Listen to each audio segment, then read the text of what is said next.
Y hoy pues hice mi primer pastel en microondas. Puse un huevo y 3 cucharadas de aceite. Después puse 4 cucharadas de chocomil, 4 cucharadas de leche y 2 sobres de azúcar. Después puse 4 cucharadas de harina y media de polvo para hornear y batí muy bien. Y ¡tarán!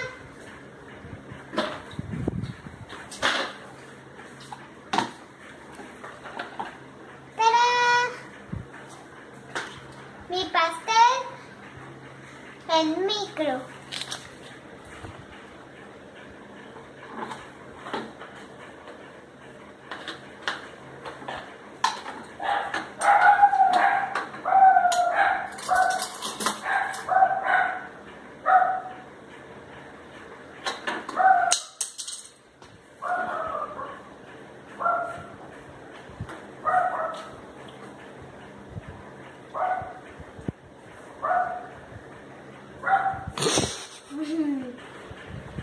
Muy rico, delicioso para la cena.